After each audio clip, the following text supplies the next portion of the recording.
It's the North Texas weather discussion video. This is for Friday, the 23rd of January. I'm Donovan Neal. All eyes are on what may unfold over the next 24 to 48 hours as we gear up for a potentially high impact winter storm to affect much of the north central Texas and Dallas-Fort Worth Metroplex regions. So, a lot of things to talk about, and with these types of storms, you can't really say what you want to say in a 30-second TikTok video or Instagram reel. So, let me cook, give me a few minutes, and we'll explain what's going on. So, here we go. This is the upper air look from this morning. You can see that low rotating near Baja, California. That's going to be responsible for bringing most of our nasty weather in through here as this ejects into the United States and translates to the east. Let's check the radar composite earlier this morning. You can see we have a little bit of forcing associated with that short wave from that surface low. So that's initiating a little bit of convection across much of the region as advertised, and we'll see the coverage of this increase over time. Temperatures earlier this morning, mostly in the mid to low 40s, mid to upper 40s, I should say, for much of the region. The farther north you go, the colder you're going to be because of that cold front coming through. And this will be an instance where we'll likely see falling temperatures throughout the day once we hit the afternoon. So here's the big picture on the watch warning map. You can see this winter storm is going to affect a large scale of the United States. We have winter weather advisories extending all the way from we have winter weather advisories extending all the way from the extreme eastern Arizona all the way to the extreme southern part of Maine, which is this is just a remarkable winter storm here. But down here we have a winter storm warning that pretty much covers all of North Texas, including the Dallas-Fort Worth Metroplex. And then not pictured on this map, we do have an extreme cold warning that will go into effect Saturday evening and expire Monday afternoon. And we'll show you why that's the case for a second. But for now, we do have a risk of thunder, at least a few rumbles of thunder for central Texas and points to the west. But other than that, no organized severe weather is expected. Same thing tomorrow, really. We risk of thunder for central Texas and parts of North Texas as well, into much of Mississippi, all of Louisiana, and the southern two-thirds of Arkansas. But again, no organized severe weather is expected. And on day 3, we could have a few tornadoes evolved near in the deep south, the southern deep south. So we have a warm nose emerging from the Gulf, a marginal risk of severe storms there. But down here on Sunday, we remain quiet. Here's the rain for the next 7 days, valid through Friday morning of next week. And you can see we have a lot of precipitation involved in this. 2.5 inches of precipitation. And of course, how much of this will be in the form of wintry precipitation. But one way or another, this could be some drought-busting rains. Here's the latest drought monitor. And we're doing fairly okay for the most part, except the extreme eastern and southern tip of the coverage area, the National Fort Worth coverage area, under a D3 exceptional drought. But we have widespread, abnormally dry and moderate drought conditions, and there's no doubt the rain or the precipitation from this event will help with this. So let's break it down day by day. Model fans, this is the European, the 60 run, valid this afternoon at noon local time. You can see that trough phasing with the bigger storm system off to the north. That's going to be responsible for our coldest air of the season so far. Down here, zonal flow, and we pretty much remain wet throughout most of the day, as I alluded to on the radar. We'll check the high-resolution HRRR, the high-resolution rapid refresh model, valid around the same time at noon today, and we'll just walk this through. So we already have moderate to heavy rain ongoing. Some of these could have a little few rumbles of thunder here and there. But you can see the changeover to freezing rain already for parts of the Oklahoma City metro area and down near the Panhandle near Childress. Keep in mind, amounts are very light, but as we see the cold air come crashing down, we'll see a gradual changeover to freezing rain and sleet with time. In fact, this is Friday evening at 6 o'clock. This is this evening. You can see we already have freezing rain and sleet in progress as far south as the US 380 corridor near Denton County, and definitely some freezing rain and sleet off to the west of the Metroplex, but this is suggesting that we're still not at or below the freezing mark yet as of 6 o'clock, which is pretty much on track with our forecast. Now, this is This is Saturday morning at 1 a.m. And this is suggesting we're already going to be involved in a sleet and freezing rain mix for much of the metroplex and points to the north. And I do think that we will first start out as freezing rain with a gradual change over to sleet over time. And obviously down to the south, if you're down to the south near Waco, Temple, Killeen, Austin, and points to the south and southwest, I think it'll just be a freezing rain for the overnight hours, which is why the winter storm warning doesn't go into effect until 6 a.m. on Sunday. In fact, this is 6 a.m. on Sunday, and you can see why the winter storm warning goes into effect for the southern counties at this time, heavily involved in freezing rain and sleet for most of that region. I mean, not much to say other than heavy freezing rain and sleet with heavy snow totals in Oklahoma and Arkansas as well. So let's go during the day Saturday at noon.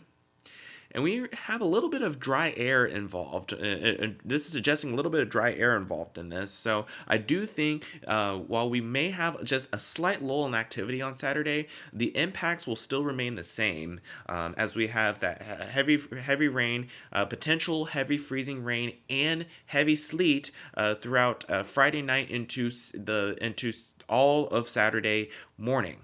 And keep in mind, the radar won't exactly look like this, so while it's showing a little bit of dry air, we could very well still be precipitating for much of the day on Saturday. And the impacts will still remain the same, with travel extremely difficult by this time. So let's go to Saturday evening at 6 o'clock. And the HERS suggesting this is going to be a mostly freezing rain event over much of the region, much of North Texas, obviously with snow in the Texas Panhandle and freezing rain off to the west and east as well. Just a huge mess of a winter storm. Now let's go to the NAM at around the same time, and it's suggesting a lot of heavy sleet for much of the area. And I do believe the NAM just a little bit more. And you'll see why here in a second. This is the European at around the same time frame, again, suggesting freezing rain for much of the region. That's where you see that pink there.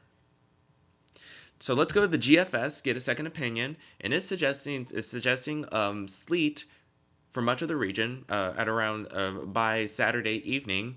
And the Canadians pretty much saying the same thing, with the axis of the freezing rain down to the south at around this time. So like I've been saying for days, I do think the main method will be heavy sleet and freezing rain, though I think as temperatures fall below freezing initially tonight, we will see a changeover to freezing rain initially, and then a subsequent changeover to sleet Saturday for most of the events on Saturday.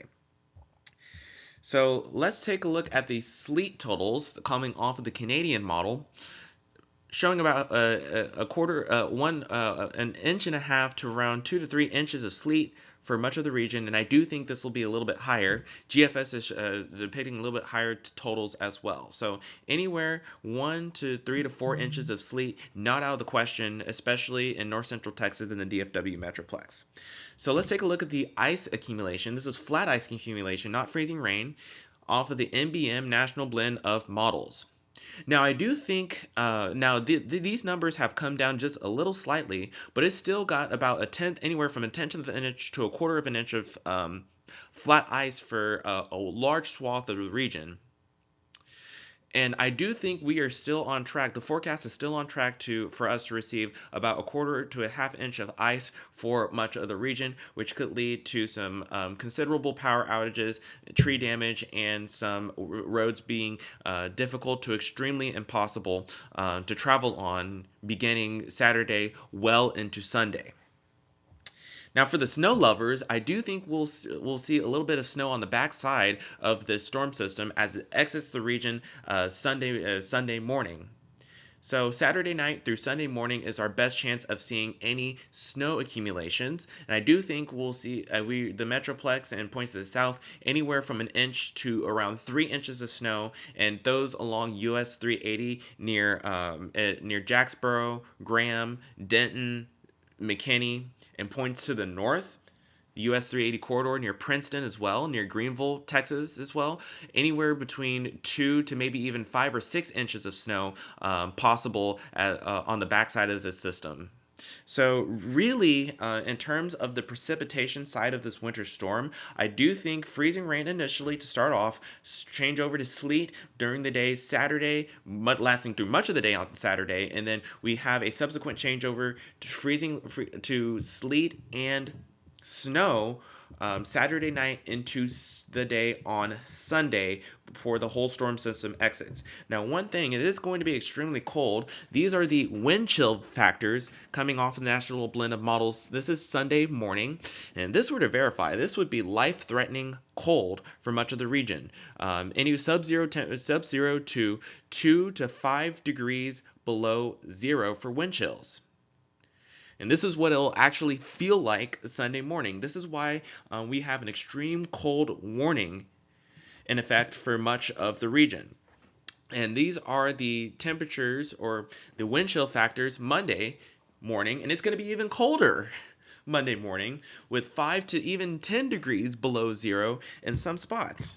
So in addition to the freeze risk, we also have a life-threatening cold risk where hypothermia and frostbite to exposed skins is very well possible if you're caught outside without any layers or any protection of clothes. So that being said, as you can see, our forecast remains pretty much the same, pretty much on track with this winter storm in terms of the precipitation, the timing of this event, and also the extreme cold side of this event. So if you haven't prepared, all week, we've been advertising this as the possibility of this winter storm really since Sunday. So preparation should have been finished yesterday. So if you still need to prepare, today is really the last day. Really, this morning is really the last time for you to for you to complete your preparations here. And keep in mind, impacts in terms of infrastructure and especially travel may last well into the day on Monday and maybe even Tuesday as well. Because keep in mind, we won't get above freezing for a while. And with that could lead to refreezing of already pre-existing ice. I mean, it's not going to melt, so it'll freeze and basically become stronger. And if we see refreezing on Tuesday, which I fully expect, we could run into real issues with cobblestone ice, especially if we get heavy sleet and ice. So keep in mind, we could be home for a little bit. So, but we've been through these type of winter storms together before, and we'll get through this together the same way. So by Tuesday, we're pretty much dry, but we're cold with highs in the upper 30s to low 40s. And then same thing on Wednesday, we warm up pretty nicely and we're dry for the most part, and same thing on Thursday. Now here's a week from today, Friday the 30th of January, troughing in the east. And keep in mind, we're going to have to watch this low over Arizona. If this phases with this storm system, with this broad troughing in the east, some parts of Texas may be dealing with some snow. And it's suggesting that will be West Texas and South Texas as well. But we'll just have to watch the evolution of this. This is still a week out and a lot of things will change. Here's the end of the forecast period. Sunday, the 1st of February. Wow. You can see we have that low off in central Florida. We're pretty much zonal here, and down here we're dry. Here's a precipitation outlook for the next 15 days, valid through now in the 7th of February. The mean is the green line, anywhere between 2 and 3 inches between then and now. Numbers coming off the NBM National Blend of Models. You can see we're extremely cold for the weekend, as well advertised.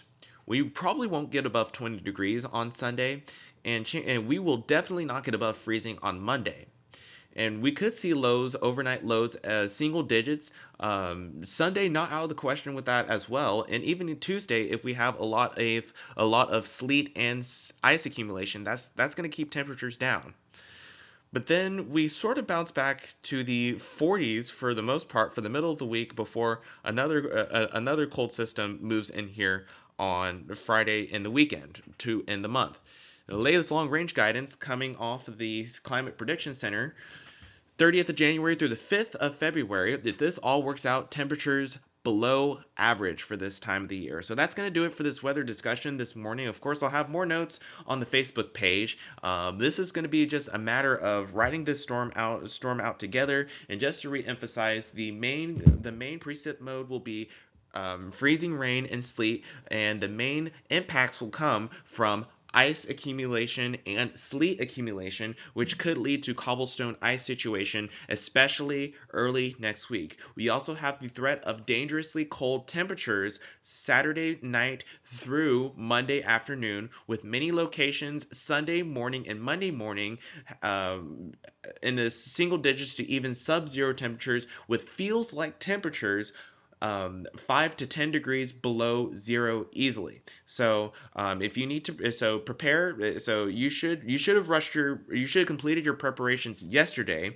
So for the rest of the day, let's just see how this winter storm plays out. So thank you for watching. Have a great rest of the day. Be safe and Godspeed.